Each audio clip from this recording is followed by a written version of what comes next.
What's up, everybody, and welcome to this SWU Sports Betting Basics course.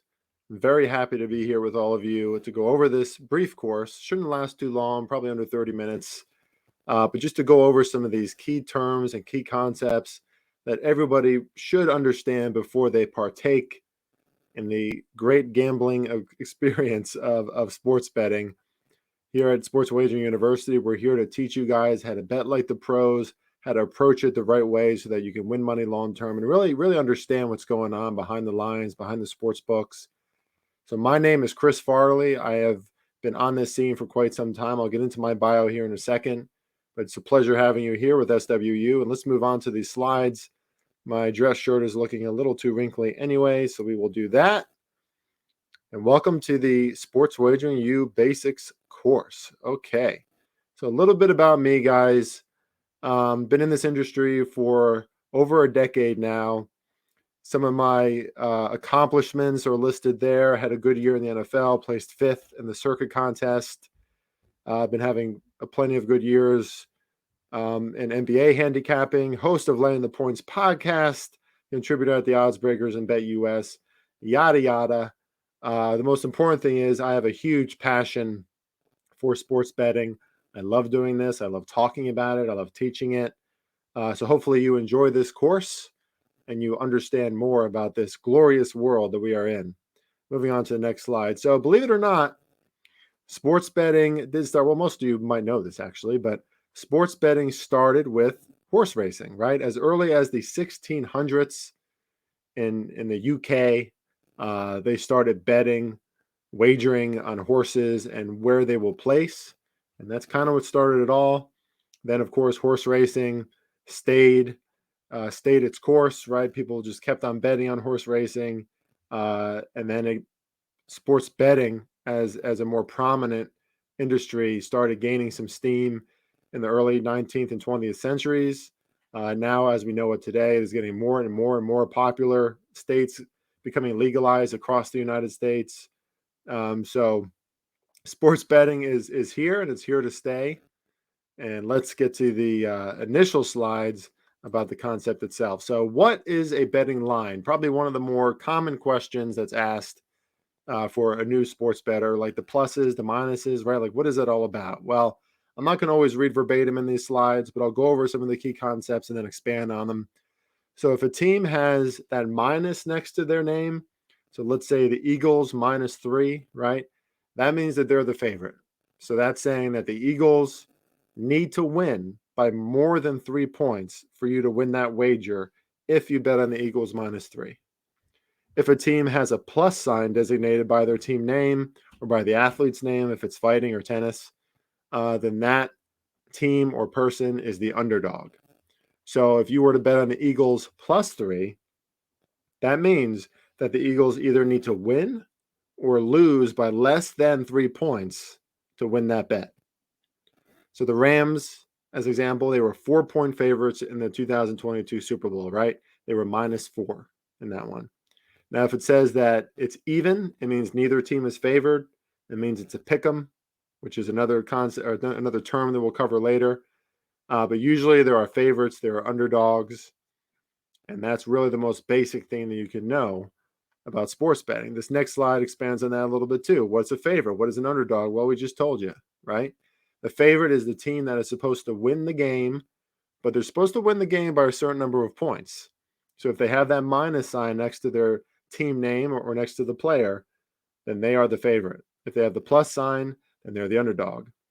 Again, if the Eagles were +3, they can't lose by more than 3, right? Or else you lose that bet. And if it lands on 3, that would be a push. So you just get your money back. This common question here, why wouldn't you always take underdogs? Aren't they always at an advantage, right? You're being given points, right? They don't even need to win. An underdog doesn't even need to win. They just have to cover. So if it's an underdog of like 10 points and they lose by 9 points, you win that bet. So why don't we always take underdogs? That's a great question. Betting lines are called the great equalizer. And they're called the great equalizer because it kind of sets the matchup at even, right? Like you're giving one team, the favorite, more points. You're saying this team is this many points better than this other team. The Rams are 4 points better than the Bengals in the Super Bowl. That's what the sports book said. And what happened in that game? It landed at 3.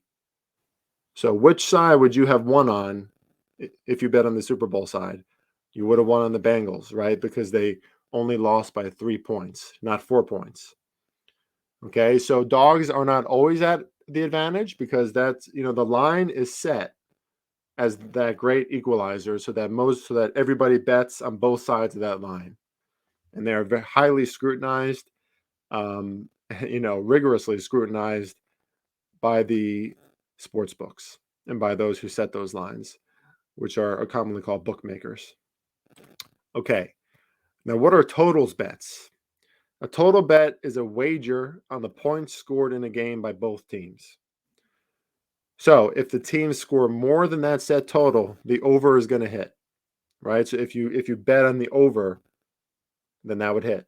If the two teams or the two players score less than the total that is set, the under would hit. In the Super Bowl, the total was set at 48.5. It started at around 51, but it moved down to 48.5. So if you bet on the under or if you bet on the over for this total in the Super Bowl, which side won? I'll give you a second to think about that, right? The final score was 23-20. The winner of that game, or the winner of the total, was those who took the under, right? Because it didn't hit 48. It didn't go over 48.5 points. And we'll talk about that 0.5, what that means. Like, why the heck is it at 48.5, right? You can't hit 48.5 points. You are correct. But the book set it at that 0.5 for a reason. And I'll talk about that more later. But again, if it was over 48.5 points in the Super Bowl, then then the people who bet on that over would have won. If it's under that number, then the people who bet on the under won. Makes sense, right? That's why it's called over under. All right, what is a prop bet? Prop bets increasing in popularity. Of course, a lot of that is because of fantasy sports, right? DraftKings, FanDuel. A prop bet is a wager on players or game situations or any other special bets separate from the line and the total itself. So the betting line and the total are the main bets in the game, right? That's what the game is handicapped as. But prop bets get into more of the nuances and the details of the game. So Steph Curry, maybe his player points prop bet will be set at 28 points. So if you want to choose the over on that, then you're saying, I think Steph Curry in this game is going to score more than 28 points. Or you can choose the under. He's going to score less than 28 points. Another example of a prop bet is total touchdowns, like in football, or total yards. How about some of those zany prop bets, like in the Super Bowl, right? How long will the national anthem go? Minute 50 seconds, minute 30? All these lines are set in the same way that a game is set. They're set by the books so that how do I say this? So that those who are wagering on the game, they bet on both sides of it. Now, sometimes they could really hike up the value to those prop bets, right? Like you see some prop bets like the color of green in Gatorade, right? They're gonna dump green Gatorade on the coach plus 800, right? So if it was plus 800, which is something we'll get into more later, but that means for every 1 unit you put down, you would win 8 units. So if you put down $100, you would win $800 if it was green Gatorade at the end. But there's a reason why those numbers and those lines are hiked up. And that's called the juice, by the way, the plus 800, which is another thing we'll talk about. I'm getting ahead of myself. But they're set there so that the customer gets a lot of value if that bet wins, but usually that bet is not going to win, right? And that's why it's set at plus 800. We'll talk more about that. So hopefully prop bets make sense. They deviate from the main bet of the total and the line itself, but there's a lot of different prop bets out there. Every single game, really, in all the major sports, and most sports books is going to have some props available. All right, what is a futures bet? A futures bet is a wager on an event that will be decided in the future. So beyond just the current day or week or that game. I guess it could be in the same week. But the point about this is you're betting on something that's going to happen in the future, right? So, the Kansas City Chiefs are currently plus 700 to win the next Super Bowl, Super Bowl 57. So if you put down $100 right now, at plus 700 and the Chiefs won next year, you would win $700 from that bet. Now you still get back the $100 you put in too, which is something that's a common misconception, right? If I put in $100 on that bet that you see on the screen and the Chiefs win next year, yes, I will win 700 from that bet, but I will also win the 100 that I put in on that bet, giving me a grand total of 800, right? You don't lose the money you put in. Now, if it said the Chiefs are minus 700 to win Super Bowl 57, trivia question for you, what would that mean? Well, first of all, it means that the Chiefs are heavy favorites, right? So that would mean you would have to put down $700 to win $100. So for every 7 units you put down, you'd only win 1 unit. And that's why it's a huge favorite. If it's that much of a favorite, minus 700, then that means the books think it's probably going to hit. It's almost a sure thing, right? Now, there's no such thing in sports betting as a sure thing. Remember that. There are no guarantees. There are no locks. That's one thing I can guarantee you is there are no locks in sports betting. You're going to hear that on social media and everything. No such thing.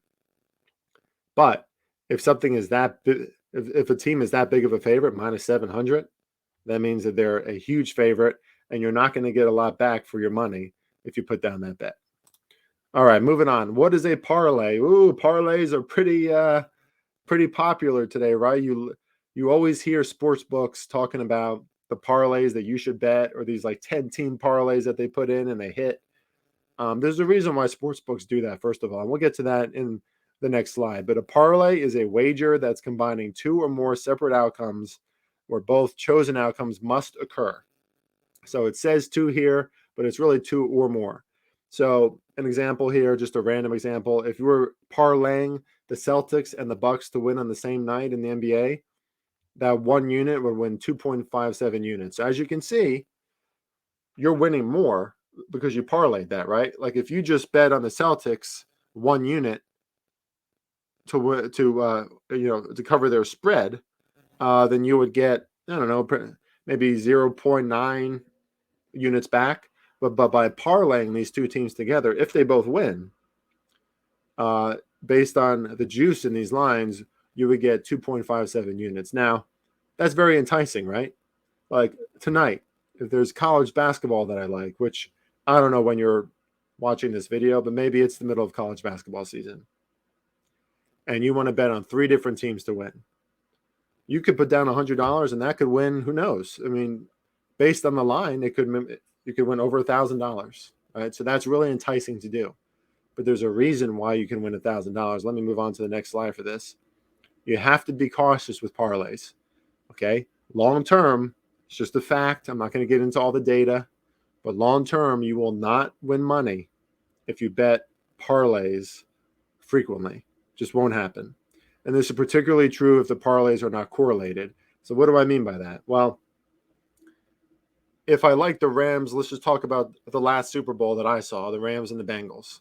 If I think that the Rams defense is going to take over that game, maybe I could parlay the under with the Rams winning the game, right? Because that's kind of a narrative bet. Those are correlated. That makes sense. But if I'm betting the Rams to win and then the Lakers to win later in the day and then Duke basketball to win later in the day all together, are they correlated at all? Absolutely not. One game has nothing to do with the other game. So there's a greater chance that you will lose money long term with those kinds of parlays. And as you can see here, I know the wording is a little small, but the key sentence there in that paragraph of why is the sports book is going to win 30 cents on every dollar wagered on parlays long term. They only win 5 cents on every dollar if you wager on individual sports bets. So really the key to beating the books are single bets. I know it's not as exciting. I know it's more long term. It's not short term. It's a grind. But over time, if you have the right betting strategy, if you're betting single plays, if you learn from us at SWU about your betting strategy and really start to, curve it out and curve it out. That's not what I mean. If you really establish what your pattern is and it's working your process long term, those solo plays are going to yield you much more income. It's going to make your bankroll much higher. All right, let's get to the next one here. Round robins and teasers. What are round robins and teasers? Well, a teaser is a wager that allows the bettor to reduce or increase the points of a given side bet or a total bet. And I'll give you an example of that. A round robin is a wager that combines every parlay choice the bettor selects. All the combos are wagered, which requires higher exposure. And I'll explain that as well. So a common teaser, and please, I mean, just from my perspective, this is an opinion, but it's an opinion of many sharp bettors. Do not bet teasers on the NBA or college basketball, or really college football, like college football totals.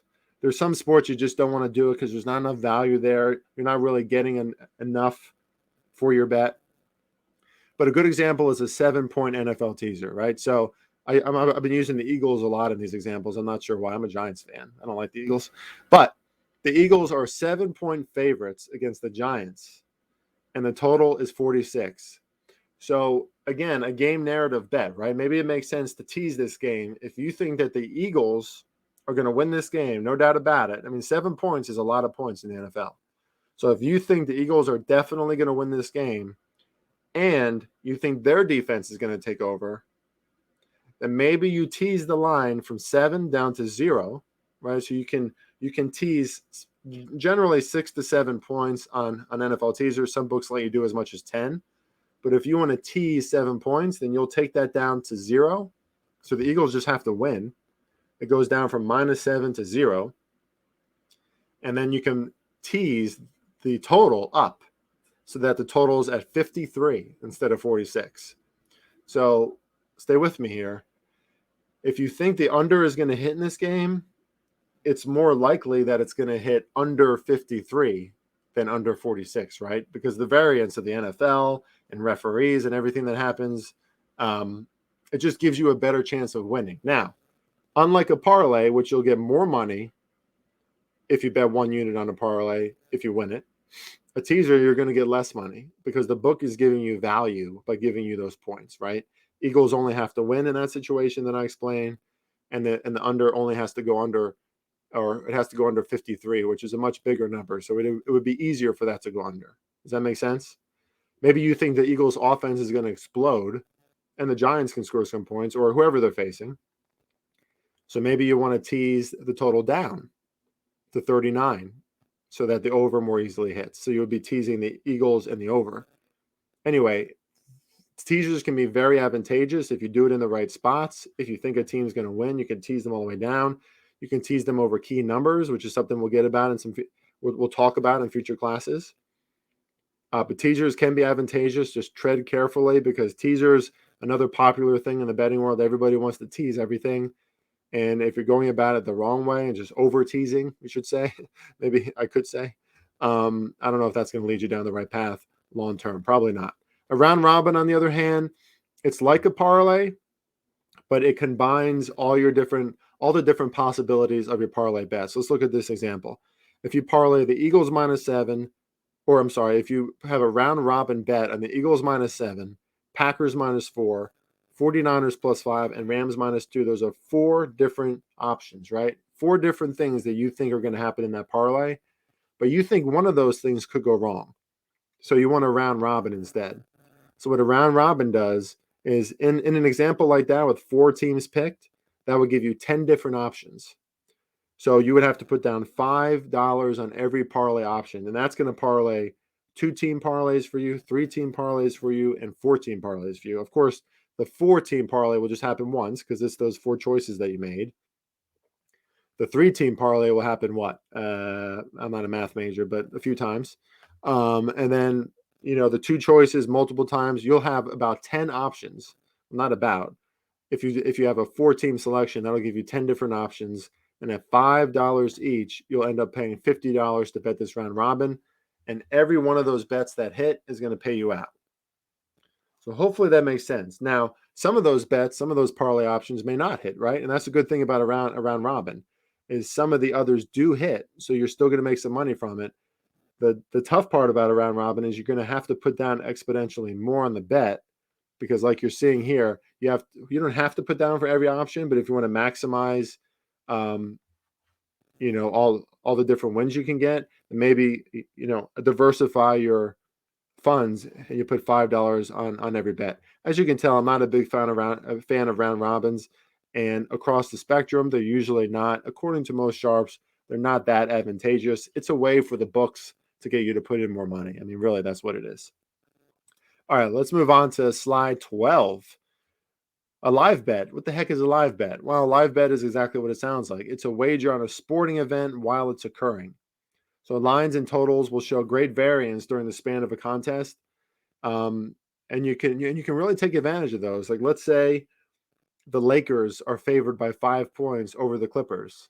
Okay, but the Lakers are down 10 points at the start of the first quarter, so the line is going to move down to a pick 'em, even money. Clippers and Lakers. Now it's up to you. It might be a good idea live to take the Lakers now at even money. They don't have to win by 5 anymore. They just have to win the game, right?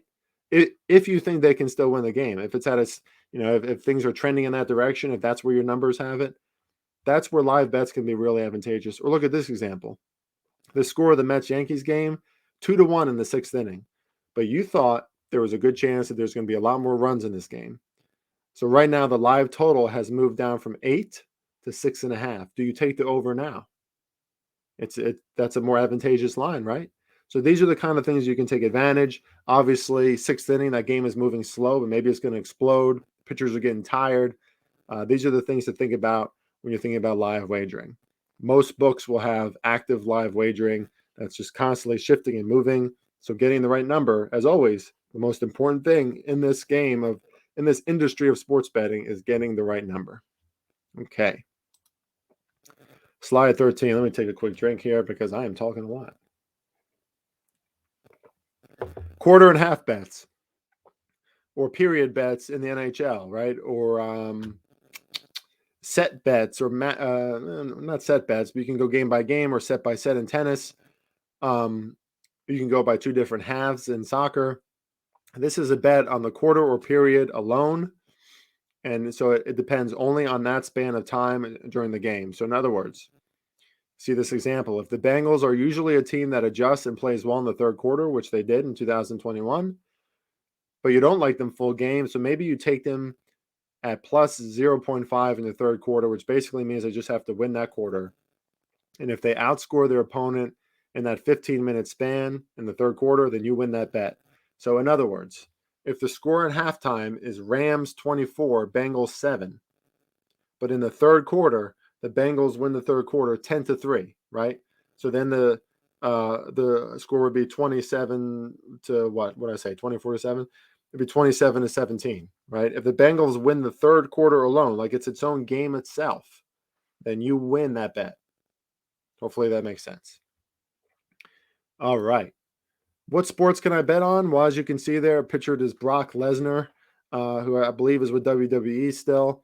You can bet on almost anything. And by the way, is WWE a sport? No, it's not. But the point is, you can bet on almost anything here. As you can see, cycling, rugby, darts, esports, curling, you name it, from entertainment to sports across the spectrum. There's a lot of options out there. Again, tread carefully. It's really tough. I mean, I think it'd be pretty tough to handicap or have a process to bet esports or WWE or, these are things that are up for, they're up to, there's intangibles in those things, variables that I can't even get close to, but maybe you can. Maybe you could be the first sports bettor to really handle esports and get a great grasp of that. I don't know. But the point is, sports books offer a ton of different things. So have at it. What is a sports book? I keep on saying sports book. Well, a sports book simply is the place where you can gamble and wager on various sports. So you think about a place called DraftKings, right? You usually think about that for fantasy, but now DraftKings also has a sports book. So they offer lines on various sports, anything from FanDuel to foreign books like Bovada, Bet Online, Bet US. Of course, the famous books here in the United States like Pinnacle, Mirage, Circa. There's a ton of them out there, and this is a really important point. Make sure if whatever you have available to you when you start sports betting, you have to shop for the right number. That's everything. That's everything in this game, right? It's about the number. So again, I'll just keep on using the same example. If the Rams were 3-point favorites at one sports book, but the Rams were 4-point favorites at another sports book, which sports book would you want to bet from? If you think that the Rams are going to win, which sports book would you bet from? You would want the one where the Rams are -3, right? Because that's a lower number that the Rams have to cover. Let's go to the flip side. Let's use my Giants. I know the Giants stink. It's okay. If the Giants were +7, they're the underdogs, right? If they're +7 at one sports book, but they're +9 at another sports book, and you think the Giants are going to play hard and cover this game, they're going to cover the the line. Would you bet on the Giants as underdogs at +7 or at +9? You would bet them at +9, right? Because you have more value there. The Giants just have to win or lose by less than 8 points. I'm sorry, less than 9 points. Even if they lost by 8 points, you would win that bet.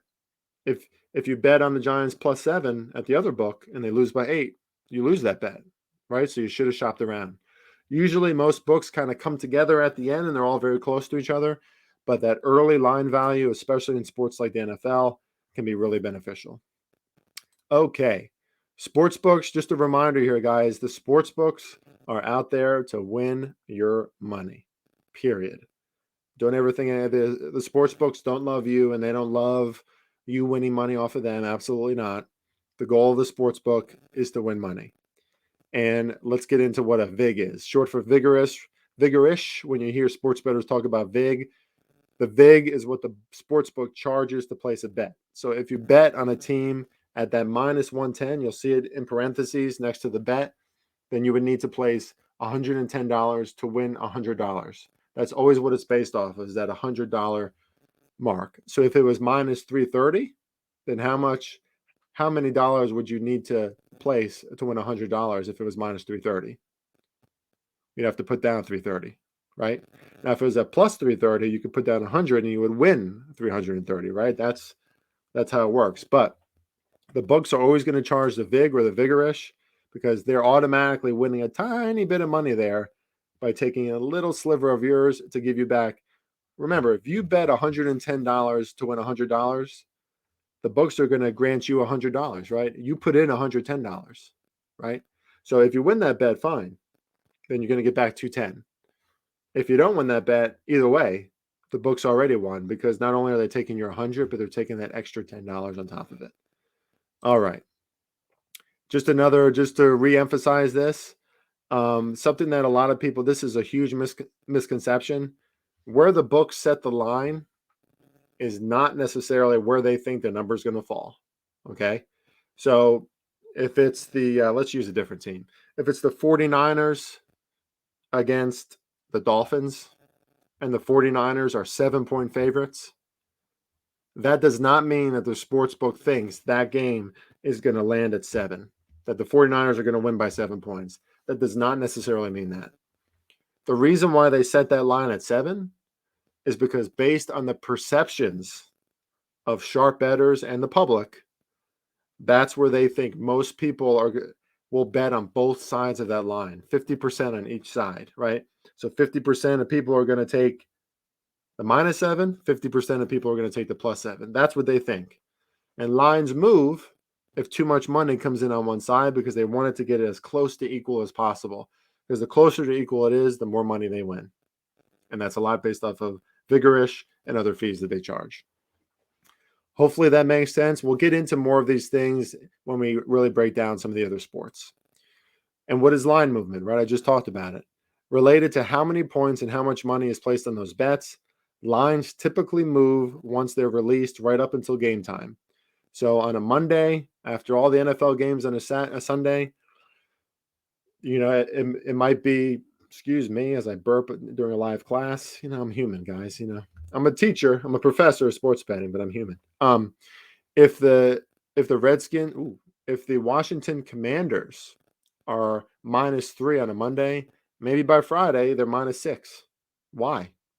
Because during that week, a lot of people bet on Washington to win that game, and a lot of people think Washington is going to win by more than 3 points. So that line moves up. Hopefully that makes sense. How about this example? The Packers opened up as favorites against the Bears at home. They're -8, 8-point favorites. But now Aaron Rodgers, assuming that Aaron Rodgers is still the quarterback on the Packers when you're listening to this class, Aaron Rodgers was just listed as doubtful 3 days before kickoff. Do you think this line moves? I'll give you a second.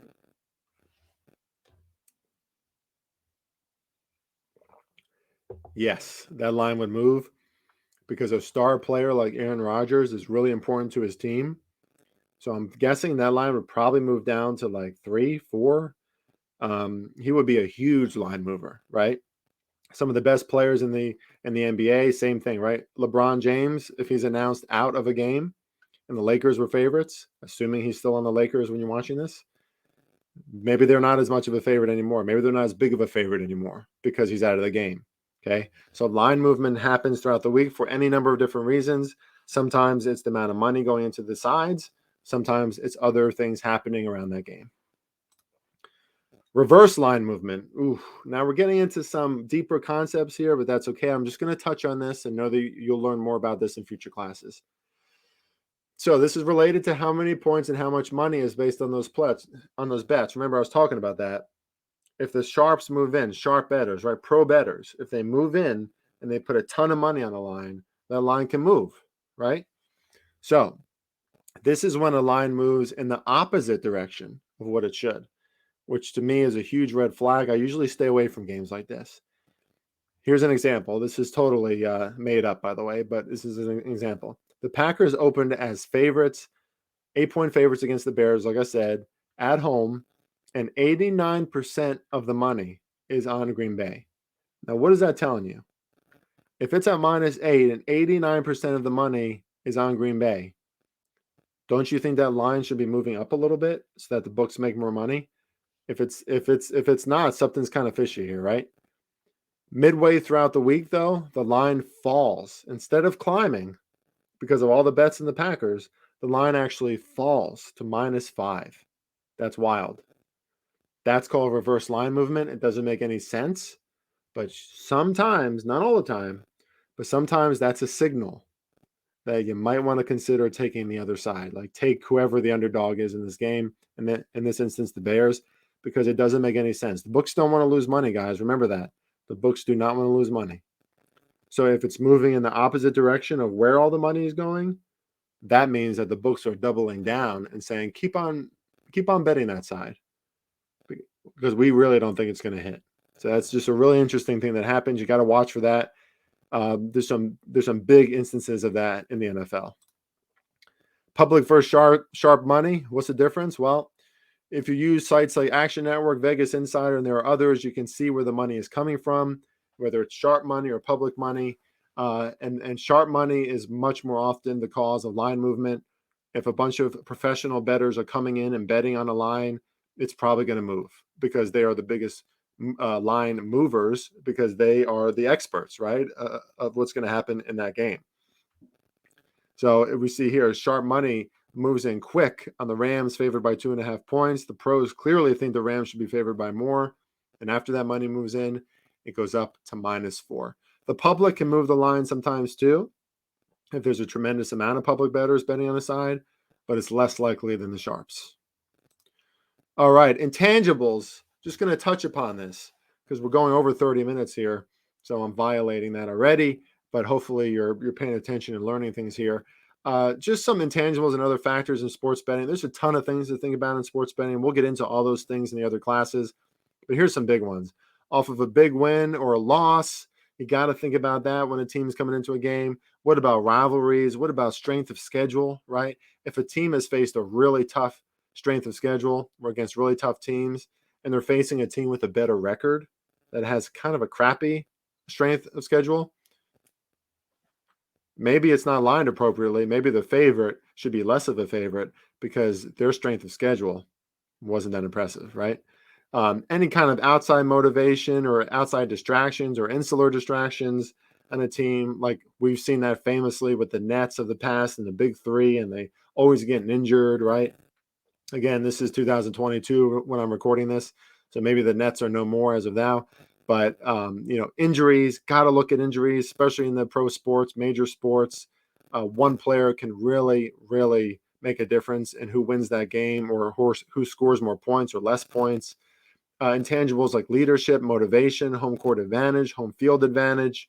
Consider all these intangibles in sports betting. I'll talk more about that in my NBA class. We'll talk about that in other sports as well. But there's a lot of factors to think about here. It's not just raw numbers and raw data. All right. Other terms to know. I'm going to breeze through these guys.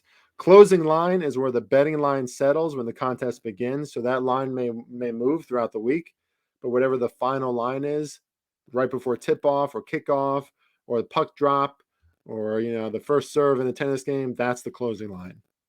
Exposure is how many bets or how much investment you have on a single wager. So when you hear sports bettors saying units, like I have 3 units on this, now that means whatever it means to them. But a 3-unit wager is typically a pretty big wager, right? Most sports bettors go 1 to 2 wagers. So it's how much exposure, how much money you have invested on a wager. Handle is simply the amount of money wagered on by a sports bettor. So it's just how much you have on in a given game. Hedge is a strategy where a bettor takes the opposite side of the original bet once the original bet's likelihood of winning has increased. So you've probably seen that on social media.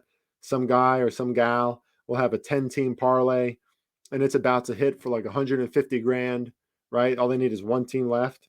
So what do? They bet on the opposite of what they chose in that last parlay piece so that either way they can win money, right? That's what hedging is. Most of us know what hedging is, I think. Hook. So that 0.5 I was talking about, a hook is that half point of a sports bet. And they have that there. Well, they have that there for several reasons. Really, it's another way to have a nuanced line, right? So it can just be more specific, more exact, more precise. But the hook can really matter, especially in sports where there are key numbers. And we'll talk more about key numbers. In football, I'll just say briefly, the key numbers are 6, 3, 7, 4, around there. It just means that most games end on a margin of those numbers. So 49ers beat the Dolphins by 3, right? Eagles beat the Giants by 7. Rams beat the Bengals by 4. These are things, those are the main numbers that games end on. So when you have that hook, it could really cause, you want to make sure you're on the right side of that hook, right? If there's an underdog, if you like the underdog, and that one book, they're +3, but at the other book, they're +3.5. Which one would you take? If you like the underdog, you would take the +3.5, right? Because in that instance, even if that underdog loses by 3, you still win that bet. If they lose by 3 and you took the +3, it's a push, right? So that hook can really matter. Juice is the cut a sportsbook takes from a given wager. So in this example, -120 means you need to put down $120 for every $100 you want to win. Bets are juiced up based on how likely that side is according to the sports book and how many bets are put in on that side. Middle is a betting strategy where a bettor places wagers on both sides of the same bet at different lines. And when done right, this can multiply your winnings if on the right side.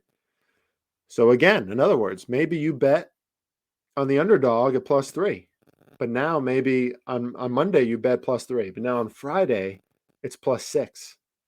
So maybe you bet +3 and +6. So if the team loses by 4, at least you win the +6, right? You may lose the +3, but you're still convinced that this underdog is going to cover even the +3, but you really like it at +6. So you get a middle there. Money line simply is a bet on which team will win. So most money line bets, if you bet on the favorite, are not going to be advantageous because it's going to be really juiced up, which is another term. Like it could be -245, right? So you're not getting a lot of money back. But if it's even, then maybe the money line is then it's your only choice is the money line. Okay. But a money line is when there is no number assigned. It's just who you think is going to win straight up. All right. We're getting to the end here, folks. So pick 'em is when there's no point spread, just like I said. So the spread, so the book views both teams as even. This is usually expressed as even at the sports book or +100. That's pretty self-explanatory. A sharp is a professional sports bettor, as we've alluded to. A square is a public, inexperienced sports bettor. That's what most of us are. I was a square for a very long time. I believe I'm pretty sharp now, but you never know. Do you want to call yourself sharp? I don't know. Self-praise stinks. And steam. Steam is a sudden line movement on a game across most sports books. It is generally the result of a wave of money coming in on a single side of a game from a betting syndicate or large, sharp bettors. So Steam is just like you see it, right? Where line movement goes up exponentially, right? All of a sudden, it's a Tuesday. The Packers are favored by 6.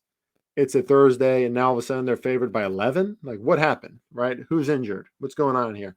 That's what Steam is.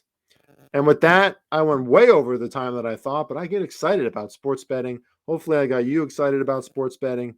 Please consider following us at SportsWagerU on TikTok and Twitter. We would love to get your follow. We would love to interact with you. You can DM us. You can collaborate with us. We're on TikTok. We're on Twitter. We're on Instagram. Check out our site, sportswageringu.com, to know our schedule, to sign up for live and recorded classes. You can sign up for our newsletter as well, which is going to give you all this up-to-date information.